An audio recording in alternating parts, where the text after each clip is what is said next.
ಓಂ ಶ್ರೀ ಗುರುಭ್ಯೋ ನಮಃ. ಹರಿ ಓಂ. ಜ್ಞಾನಾನಂದಮಯಂ ದೇವಂ ನಿರ್ಮಲಸ್ಫಟಿಕಾಕೃತಿಂ ಆಧಾರಂ ಸರ್ವವಿದ್ಯಾನಾಂ ಹಯಗ್ರೀವ ಉಪಾಸ್ಮಯೇ. ನಮಸ್ತೆ ಎಲ್ರಿಗೂ. ಹೇಗಿದ್ರೆ ಎಲ್ಲರೂ ಚೆನ್ನಾಗಿರಿ ಅಂತ ಅಂದ್ಕೊಳ್ತಿದ್ವಿ. ಎಲ್ಲರೂ ಚೆನ್ನಾಗಿರಿ. ಸೊ ಇವತ್ತಿನ ವಿಡಿಯೋದಲ್ಲಿ ಮದುವೆ ನಿಧಾನ ಆಗೋದಕ್ಕೆ ಏನು ಕಾರಣ ಅನ್ನೋದನ್ನು ನೋಡೋಣ. ಸೊ ಗ್ರಹಗಳು ಯಾವಾಗ ಯಾವ ಮನೆಯನ್ನು ಸೂಚಿಸುತ್ತವೆ ಜಾತಕದಲ್ಲಿ, ದಶಾಭುಕ್ತಿ ಅಂತರ್ಭುಕ್ತಿಗಳಲ್ಲಿ, ಇದನ್ನೆಲ್ಲ ನಾವು ಪರೀಕ್ಷೆ ಮಾಡಬೇಕಾಗತ್ತೆ. ಅಂತ ಹೇಳಿದರೆ ದಶ ತುಂಬನೇ ವರ್ಷಗಳ ಕಾಲ ಇರುತ್ತೆ. ಒಂದೊಂದು ಗ್ರಹದ ದಶ ಇಂತಿಷ್ಟು ವರ್ಷಗಳ ತನಕ ಕೂಡ ಇರ್ತದೆ. ಸೊ ಹಾಗೆ ಭುಕ್ತಿಗಳು 1.5-2 ವರ್ಷಗಳ ತನಕ ಇರ್ತದೆ. ಸೊ ಹಾಗೆ ಅಂತರ್ಭುಕ್ತಿ ಸ್ವಲ್ಪ ತಿಂಗಳುಗಳ ಕಾಲ ಇರ್ತದೆ.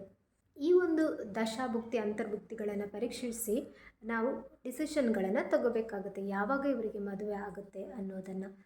ಮದುವೆ ಆಗದೇ ಇರೋದು, ಮುಂದೆ ಹೋಗೋದು ಅಥವಾ ವಿಳಂಬ ಆಗೋದು, ಈ ರೀತಿಯ ಒಂದು ಸಮಸ್ಯೆಗಳು ಬಂದಾಗ ಏನು ಮಾಡಬೇಕು, ಹಾಗೆ ಯಾವ ಎಲ್ಲ ಮನೆಗಳು ಅದಕ್ಕೆ ಕಾರಣ ಆಗುತ್ತೆ, ಯಾವೆಲ್ಲ ಕಾಂಬಿನೇಷನ್ಗಳು ಕಾರಣ ಆಗುತ್ತೆ ಅನ್ನೋದನ್ನು ನಾವು ನೋಡೋಣ. ಸೊ 4-10 ಕಾಂಬಿನೇಷನ್ ಅಂತ ಹೇಳ್ತೇವೆ. ಸೊ 4-10 ಕಾಂಬಿನೇಷನ್ ಅಂತ ಹೇಳಿದಾಗ ಅಲ್ಲಿ 4ನೇ ಮನೆ ಮತ್ತು 10ನೇ ಮನೆ. 4ನೇ ಮನೆ ಅನ್ನೋದು ಏನು ಫಲವನ್ನು ಕೊಡ್ತದೆ ಅಂತ ಹೇಳಿದರೆ, ಪ್ರೀತಿಯನ್ನು ಬರಲಿಕ್ಕೆ ಬಿಡೋದಿಲ್ಲ. ಅಂತ ಹೇಳಿದರೆ 5ನೇ ಮನೆ ಪ್ರೀತಿ. ಸೊ 5ನೇ ಮನೆಗೆ ವ್ಯಯಭಾವ 4ನೇ ಮನೆ. ಸೊ 4ನೇ ಮನೆ ಅನ್ನೋದು ಪ್ರೀತಿ ಮಾಡೋಕ್ಕೆ ಬಿಡಲ್ಲ. ಅಂದರೆ ಮನಸ್ಸಿನಲ್ಲಿ ಭಾವನೆಯೇ ಹುಟ್ಟಲ್ಲ, ಮದುವೆ ಆಗಬೇಕು, ನನಗೂ ಒಂದು ಜೊತೆಗಾತಿ ಬೇಕು, ಜೊತೆಗಾರ ಬೇಕು, ಸಂಗಾತಿ ಬೇಕು ಅನ್ನೋದನ್ನು ಅದು ಅಕ್ಸೆಪ್ಟ್ ಮಾಡ್ಕೊಳ್ಳಲ್ಲ. ಸೊ ಹಾಗಾಗಿ ಮನಸ್ಸಿನಲ್ಲಿ ಬರಬೇಕು ತಾನೇ ಮದುವೆ ಅನ್ನೋದು ಫೀಲಿಂಗ್ ಬರಬೇಕಲ್ವ. ಸೊ ಬರೋದಿಲ್ಲ. ಅವರಿಗೆ ಮನೆ ಇರುತ್ತೆ, ಮನೆ ಕಟ್ಟಿರ್ತಾರೆ, ಎಲ್ಲ ಕೆಲಸ ಕಾರ್ಯ ಎಲ್ಲನೂ ಚೆನ್ನಾಗಿರುತ್ತೆ, ಆದರೆ ಮದುವೆ ಆಗೋದಿಲ್ಲ. ಸೊ ವಿಳಂಬ ಆಗುತ್ತೆ. ಈ 4 ಕಾಂಬಿನೇಷನ್ ಬಂದಾಗ, 4-10 ಅಥವಾ ಯಾವುದೇ ಒಂದು 4ನೇ ಮನೆ ಅಂತ ಬಂದಾಗ, ಸೊ ಅವರಿಗೆ ಯಾವ ರೀತಿಯ ಒಂದು ಸಪೋರ್ಟ್ ಸಿಗಬೇಕು ಅಂತ ಹೇಳಿದರೆ, ತಾಯಿ ಅಥವಾ ತಾಯಿಯ ಸ್ಥಾನದಲ್ಲಿ ಇರುವಂಥವ್ರು, ಅಕ್ಕ ಆಗ್ಬೋದು, ದೊಡ್ಡಮ್ಮ ಆಗ್ಬೋದು, ಫ್ಯಾಮಿಲಿಯಲ್ಲಿ ಅತ್ತೆ ಅನ್ನೋರಾಗಿರ್ಬೋದು, ಇವರು ಡಿಸಿಷನ್ಗಳನ್ನು ತಗೋಬೇಕಾಗುತ್ತೆ. ಅಂದರೆ ಇವರ ಮದುವೆಗೆ ಹುಡುಗಿ ಆಗ್ಬೋದು, ಹುಡುಗ ಆಗ್ಬೋದು. ಸೊ ಇವರ ಮದುವೆಗೆ ಈ ರೀತಿಯಾದಂಥ ಡಿಸಿಷನ್ ತಗೊಂಡಾಗ ಅವರಿಗೆ ಮದುವೆ ಅನ್ನೋದು ಮಾಡ್ಬೋದು. ಇನ್ನೊಂದು 1-6-10 ಕಾಂಬಿನೇಷನ್, ಇದು ಸ್ವಲ್ಪ ತುಂಬಾ ಡೇಂಜರ್. ಯಾಕಂತ ಹೇಳಿದರೆ 1 ಅಂತ ಹೇಳಿದರೆ ಸೆಲ್ಫ್, ಅವರ ಮೇಲೇ ಅವರಿಗೆ ಹೆಚ್ಚಾಗಿ ಕಾನ್ಸಂಟ್ರೇಟ್ ಇರುವಂಥದ್ದು. ಸೊ ಅಂದರೆ ಪಾರ್ಟ್ನರ್ ಜೊತೆ ಮಿಂಗಲ್ ಆಗೋಕ್ಕೆ ಬಿಡಲ್ಲ. ಸೊ ಯಾವಾಗಲೂ ಸಿಂಗಲ್ ಆಗಿರ್ತಾರೆ, ಅದನ್ನೇ ಇಷ್ಟಪಡ್ತಾರೆ. ಏಕಾಂಗಿತನ ಅಂದರೆ ಅವರಿಗೆ ತುಂಬ ಇಷ್ಟ ಆಗುತ್ತೆ. ಸೊ ಹಾಗೆ ಇರಲಿಕ್ಕೆ ಕೂಡ ಇಷ್ಟಪಡ್ತಾರೆ.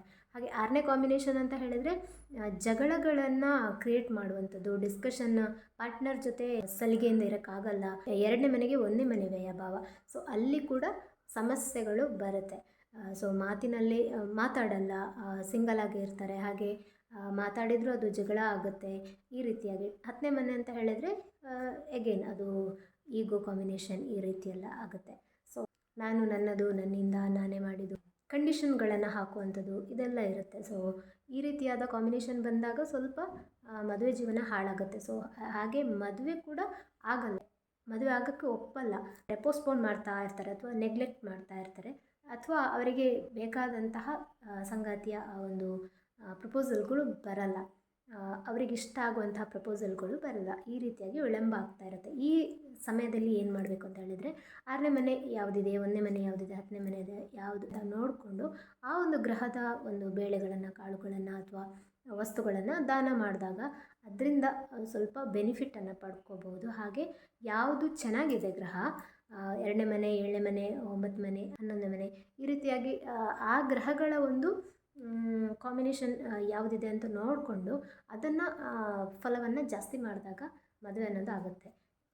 ಕಳ್ಕೋಬೇಕು ಹಾಗೆ ಯಾವುದನ್ನು ಪಡ್ಕೋಬೇಕು ಅನ್ನೋದನ್ನು ಜಾತಕ ನೋಡಿ ಪರಿಶೀಲನೆ ಮಾಡಬೇಕಾಗುತ್ತೆ. ಹಾಗೆ ಜಾತಕ ಇಲ್ಲ ಅಂತ ಹೇಳಿದರೆ ಪ್ರಶ್ನಾಶಾಸ್ತ್ರದಲ್ಲಿ ನೋಡಿ ಪರಿಹಾರವನ್ನು ಪಡ್ಕೋಬೇಕಾಗುತ್ತೆ. ಈ ಒಂದು 6, 8, 12ನೇ ಮನೆಗಳನ್ನು ಕೂಡ ಡಿಲೇಯನ್ನು ತೋರಿಸುತ್ತೆ ಮದುವೆಗಳು. ಸೊ ಯಾಕೆ ಮದುವೆಯನ್ನು ಡಿಲೇ ತೋರಿಸಿದಾಗ ಏನು ಮಾಡಬೇಕು ಅಂತ ಹೇಳಿದರೆ, ಇಲ್ಲಿ 6ನೇ ಮನೆಯನ್ನು ಯಾವ ಗ್ರಹ ಸೂಚಿಸುತ್ತೆ ಅದನ್ನು ದಾನ ಮಾಡಬೇಕಾಗತ್ತೆ. ಹಾಗೆ ಒಂದು 8ನೇ ಮನೆಯನ್ನು ಸೂಚಿಸುವ ಗ್ರಹದ ಒಂದು ಅಂಶವನ್ನು ದಾನ ಮಾಡಬೇಕು. ಹಾಗೆ 12ನೇ ಮನೆಯನ್ನು ಸೂಚಿಸುವ ಅಂಶವನ್ನು ದಾನ ಮಾಡಬೇಕಾಗುತ್ತೆ. ಹಾಗೆ ಬರೀ ಈ ದಾನವನ್ನು ಮಾಡಿದರೆ ಸಾಲೋದಿಲ್ಲ, ಯಾವ ಒಂದು ಒಳ್ಳೆಯ ಮನೆಗಳು, ಮದುವೆಗೆ ಪೂರಕವಾದ ಮನೆಗಳನ್ನ ತೋರಿಸುವ ಗ್ರಹಗಳು ಇರುತ್ತೋ ಅದರ ಒಂದು ಇಂಡೆಕ್ಸನ್ನು ಜಾಸ್ತಿ ಮಾಡಬೇಕಾಗತ್ತೆ. ಅದರ ಫಲವನ್ನು ಜಾಸ್ತಿ ಪಡಿಬೇಕಾದ್ರೆ ಸೊ ನೀವು ಇಂಥ ಹರಳುಗಳನ್ನು ಯೂಸ್ ಮಾಡ್ಬೋದು, ಹಾಗೆ ಕ್ರಿಸ್ಟಲ್ಗಳನ್ನು ಯೂಸ್ ಮಾಡ್ಬೋದು, ಥ್ರೆಡ್ಗಳನ್ನು ಕಟ್ಬೋದು, ಜಾಸ್ತಿ ಉಪಾಸನೆಗಳನ್ನು ಮಾಡಬಹುದು, ಕೆಲವೊಂದು ಮಂತ್ರ ತಂತ್ರಗಳನ್ನು ಮಾಡಿದಾಗ ಸೊ ನಿಮ್ಮ ಒಂದು ಮದುವೆಗೆ ಏನು ಅಡೆತಡೆ ಇದೆಯೋ ಅದೆಲ್ಲ ಹೋಗಿ ಒಳ್ಳೆಯ ಫಲಗಳನ್ನು ಆಕರ್ಷಣೆ ಮಾಡೋದಕ್ಕೆ ರೀತಿಯಲ್ಲಿ ಪ್ರಯತ್ನವನ್ನು ಪಡಬಹುದು. ಸೊ ಇದನ್ನೆಲ್ಲ ಮಾಡಬೇಕು ಅಂತ ಆದರೆ ನೀವು ಜಾತಕವನ್ನು ನೋಡಬೇಕಾಗುತ್ತೆ. ಸೊ ಜಾತಕವನ್ನು ತೋರಿಸಿದಾಗ ಮಾತ್ರ ತಾನೇ ಗೊತ್ತಾಗೋದು. ಸೊ ಅದರಲ್ಲೂ ಡಿಗ್ರಿ ವೈಸ್ ಎಲ್ಲಿ ಕೂತಿರುತ್ತೆ ಗ್ರಹಗಳು, ಯಾವ ಯಾವ ಫಲಗಳನ್ನು ಕೊಡುತ್ತೆ ಎಕ್ಸಾಕ್ಟಾಗಿ ಪಿನ್ ಮಾಡಿ ಹೇಳಬೇಕಾಗುತ್ತೆ.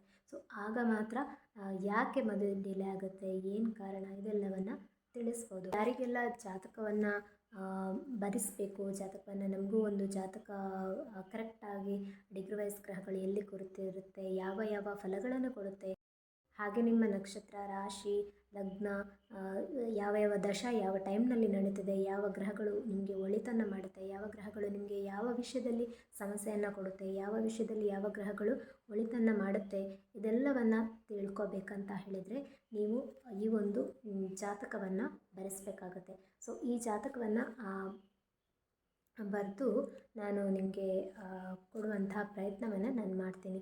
ಸೊ ಯಾರಿಗೆಲ್ಲ ಈ ಜಾತಕ ಯಾವಾಗಲೂ ಇರಬೇಕು ಅನ್ನೋದಾದರೆ ಈ ಒಂದು ಜಾತಕ ಪುಸ್ತಕವನ್ನು ಅವರು ನನಗೆ ಮೆಸೇಜನ್ನು ಮಾಡಬಹುದು. ನಾನು ನಿಮಗೆ ಕಾಂಟ್ಯಾಕ್ಟ್ ನಂಬರನ್ನು ಕೊಟ್ಟಿರ್ತೀನಿ, ಅದಕ್ಕೆ ಮೆಸೇಜನ್ನು ಮಾಡಬೇಕಾಗುತ್ತೆ. ಸೊ ಮೆಸೇಜನ್ನು ಮಾಡಿ ನಿಮ್ಮ ಡೀಟೇಲನ್ನು ಕಳಿಸಬೇಕಾಗುತ್ತೆ.